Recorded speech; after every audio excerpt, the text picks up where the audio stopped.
안녕하세요, 소보로방입니다.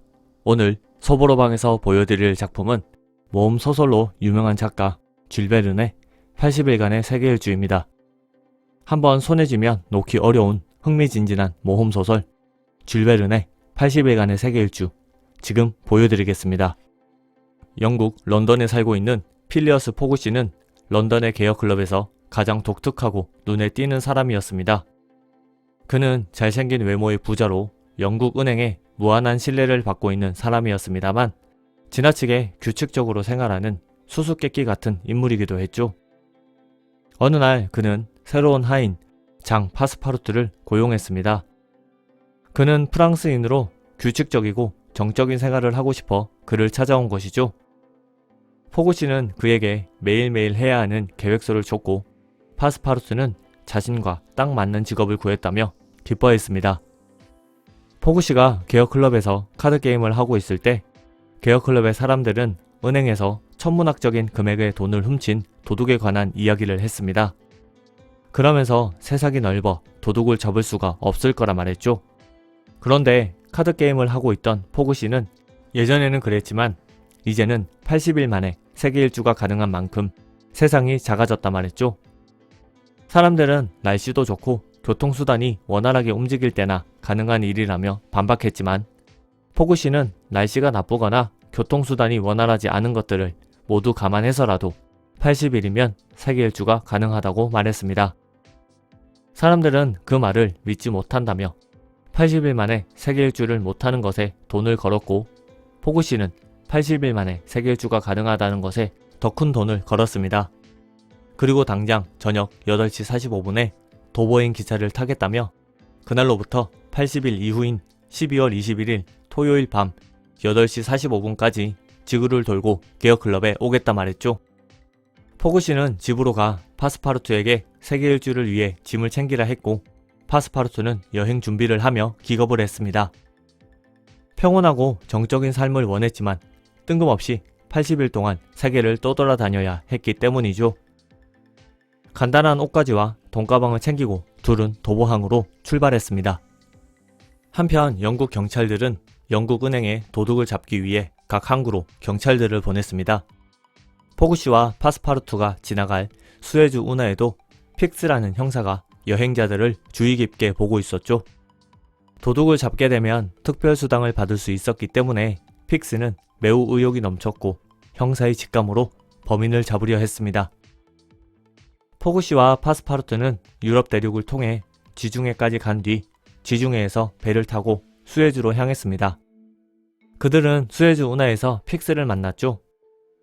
픽스는 도둑의 인상착의와 포그 씨가 닮은 것을 보고 포그 씨가 도둑이라 확신했습니다.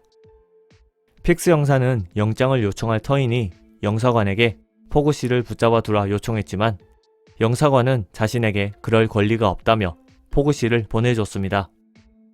픽스 형사는 포그 씨를 잡기 위해 인도행 배에 탑승했고 형사라는 사실을 숨긴 채 파스파르투와 친분을 쌓습니다. 인도 뭄바이에 도착한 픽스는 그곳 경찰서장을 찾아 포그 씨를 잡아달라 요청했지만 거절당했고 다시 포그 씨의 뒤를 쫓습니다. 한편 포그 씨는 뭄바이에서 콜카타행 기차를 탔지만 콜카타에 도착하기 전 기차가 멈췄습니다. 인도 횡단 철도가 완공되었다 알려졌었지만 사실은 아직 철도가 완공되지 않았던 것이죠. 포그 씨는 급하게 코끼리를 구입하고 철도가 없는 구간을 지나가다 인도의 한 사원을 지나가게 됩니다. 그때 그 사원에서 한 부인이 화형당할 위기에 있다는 것을 알게 되죠. 시간적 여유가 있었던 포그 씨 일행은 그 여인을 구해줍니다. 그녀는 아우다 부인으로 영국식 교육을 받은 부유한 상인의 딸이었습니다. 그녀는 고아가 되면서 늙은 영주에게 시집을 가게 되었지만 석 달 후 영주가 죽자 함께 죽임을 당할 뻔한 것이죠. 포그 씨는 그녀의 친척이 홍콩에 있다는 사실을 듣고서는 홍콩까지 그녀를 데려다 주기로 합니다. 우여곡절 끝에 콜카타에 도착한 포그 씨 일행은 홍콩행 배를 타고 홍콩으로 떠납니다. 픽스 역시 홍콩행 배를 타고 따라가죠. 홍콩에 도착한 포그 씨는 아우다 부인의 친척을 찾았지만 친척이 네덜란드로 갔다는 소식을 들었습니다. 포그 씨는 유럽까지 아우더 부인과 함께 여정을 하기로 하고 파스파르투에게 요코하마행 배 예약 심부름을 시켰습니다. 항구에 간 파스파르투는 내일로 예약되어 있던 배 출발 시간이 그날 저녁으로 바뀐 것을 알게 됩니다. 이 사실을 알리기 위해 포그 씨에게 가던 파스파르투를 픽스 형사가 불러 세웠습니다. 픽스 형사는 영국령인 홍콩을 떠난다면 포그 씨를 잡을 수 없다 생각했기 때문이죠. 픽스 형사는 파스파르투에게 포그 씨가 도둑이니 함께 도둑을 잡자만 했지만 파스파르투는 포그 씨를 배신할 수 없다며 거절했습니다. 픽스는 체념하는 척을 하며 파스파르투의 술잔에 아편을 섞어 정신을 잃게 만들죠. 배의 출항 시간이 변경된 것을 몰랐던 포그 씨는 다음날 아우다 부인과 항구로 갔습니다. 그리고는 요코하마행 배가 이미 떠났고 파스파르투가 사라진 것을 알게 되죠. 포그 씨는 배를 수소문했고 조그마한 배를 구할 수 있었습니다. 미국행 배가 상하이를 경유하기 때문에 상하이까지 빨리 가면 된다는 이야기를 들은 포그 씨는 선장에게 상하이까지 가면 큰 돈을 주겠다 했고 급히 상하이로 출발합니다. 파스파르투를 위한 돈을 대사관에 맡겨놓은 채 말이죠. 그 배에 픽스 형사도 함께 타게 됩니다. 포그 씨를 잡기 위해 포그 씨의 옆에서 함께 배를 놓친 척 했던 픽스 형사에게 포그 씨가 함께 가자고 제안했기 때문이죠. 겨우겨우 상하이로 가 미국행 배를 탄 포그 씨 일행은 요코하마에 경유하게 됩니다. 그런데 그곳에서 파스파르투를 만나죠. 파스파르투는 아편에 취한 상태로 요코하마행 배에 타게 되었고 요코하마까지 오게 된 것입니다. 우연히 만난 그들은 매우 기뻐했고 함께 미국으로 향합니다. 파스파르투는 배에서 픽스를 발견했고 그에게 주먹을 날렸습니다. 하지만 포그 씨에게 픽스가 포그 씨를 쫓는 형사라고는 말하지 않았습니다. 미국은 영국령이 아니었기 때문에 영국 형사인 그가 힘을 못 쓴다 생각했기 때문이죠. 무사히 미국에 도착한 포그 씨 일행은 미국 횡단 열차를 탔습니다. 무난히 미국을 횡단할 것이라 생각했던 포그 씨 일행은 또 한 번의 위기를 겪습니다. 횡단 열차가 인디언의 습격을 받은 것이죠. 다행히 모든 사람이 힘을 합쳐 인디언을 쫓아냈지만 포그 씨는 파스파르투가 사라진 것을 알게 됩니다. 그가 인디언에 납치된 것이죠.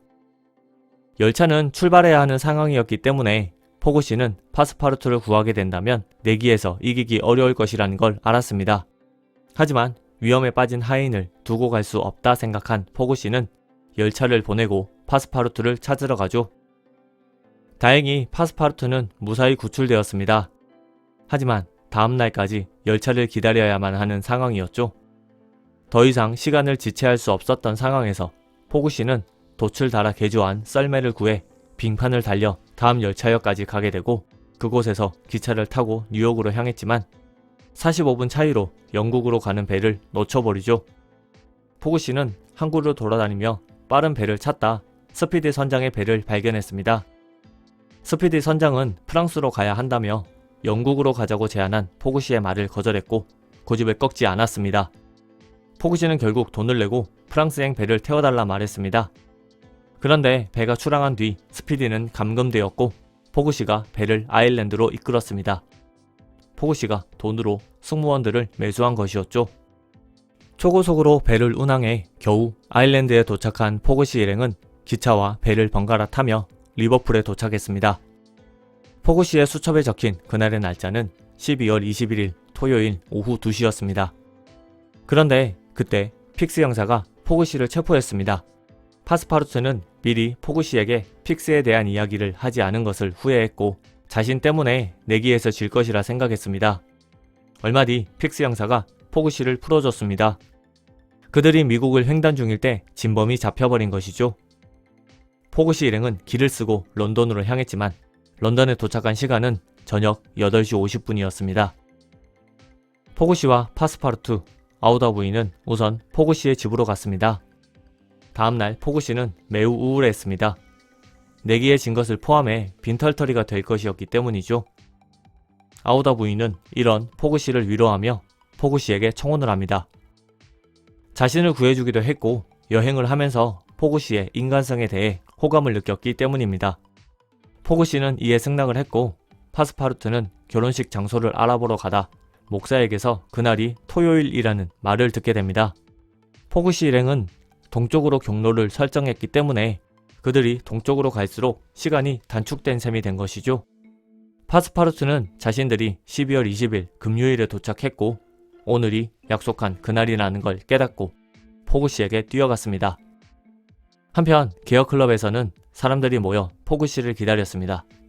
포그씨는 8시 44분 57초에 도착했고 결국 내기에서 이기죠. 소설은 이렇게 끝이 납니다. 80일간의 세계일주는 사실 제목보다 더 큰 몰입력을 가진 내용의 소설입니다. 즉, 굉장히 재미있게 읽을 수 있는 소설이죠. 특히 여행 방향이 동쪽이라 하루를 벌 수 있었다는 생각지도 못한 반전으로 마지막까지 손에 땀을 쥐게 합니다. 수많은 모험 소설을 쓴 쥘 베른의 대표작 소보로방에서 보여드린 80일간의 세계일주였습니다. 영상이 마음에 드셨다면 좋아요, 구독 버튼을 눌러주세요. 감사합니다.